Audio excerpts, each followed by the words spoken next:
Aku berikan nilai 9 dari 10 untuk film Inside Out. Meskipun awalnya membosankan, tapi pertengahan sampai akhir filmnya itu sangat luar biasa kerennya. Film tersebut berhasil membuat emosiku naik turun. Bagi kalian yang tidak suka spoiler, sebaiknya skip video ini. Tapi bagi kalian yang ingin mendengarkan cerita filmnya, yuk kita masuk. Ada sebuah keluarga kecil yang terdiri dari ayah, ibu, dan seorang gadis kecil yang bernama Riley, di mana pikiran mereka terdapat emosi-emosi. Dalam film ini fokus kepada anak kecil tersebut atau kepada Riley. Riley ini memiliki 5 emosi yang menemani pertumbuhannya, yaitu emosi bahagia, sedih, jijik, marah, dan takut.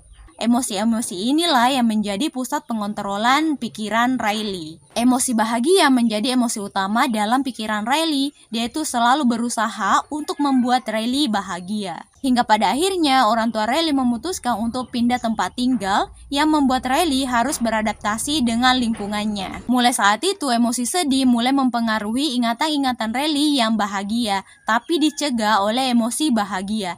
Dia tetap berusaha agar Riley tetap bahagia di tempatnya saat ini. Hingga suatu kejadian terjadi yang membuat emosi bahagia dan sedih keluar dari pengontrolan pusat.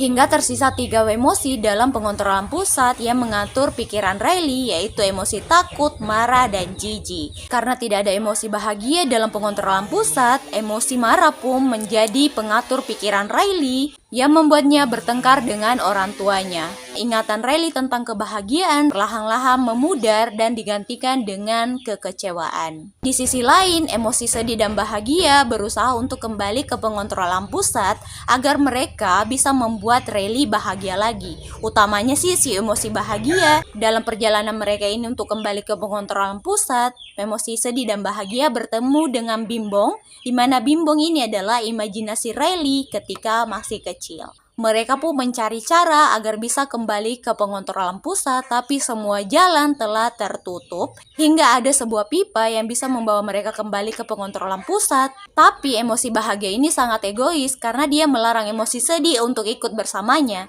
Karena jika emosi sedih ini ikut, dia akan membuat ingatan Riley menjadi sedih semuanya. Alhasil itu membuatnya jatuh paling dalam ke dalam lubang ingatan terlupakan.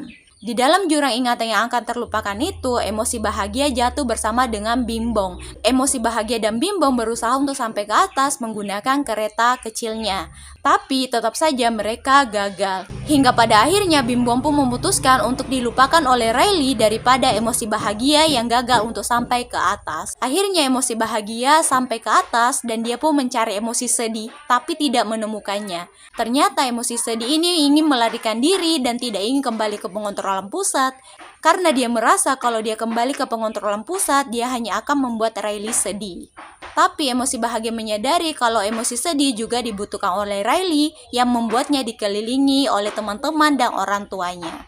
Akhirnya, dengan ide dari emosi bahagia, mereka berdua bisa kembali ke pengontrolan pusat dan emosi bahagia mengizinkan emosi sedih untuk mengambil alih pikiran Riley.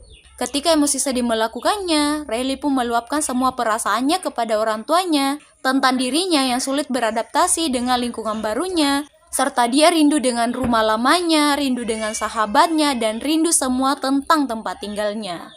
Hal itu membuat dia dipeluk oleh orang tuanya dan Riley membaik. Setelah kejadian itu, ingatan Riley tentang kebahagiaan muncul kembali, serta Riley bisa mendapatkan sahabat yang banyak dan beradaptasi di lingkungan barunya. Meskipun bahagia itu penting, tapi sebenarnya kita juga membutuhkan emosi-emosi lain seperti sedih, jijik, takut untuk membantu kita melewati kehidupan ini. Serta dalam hidup ini pasti ada senang dan sedihnya. Kita tidak bisa sedih terus, kita juga tidak bisa senang terus. Justru karena emosi-emosi yang lain itulah yang membuat kita bisa kuat. Itu menurutku. Kalau kalian tidak setuju, bye.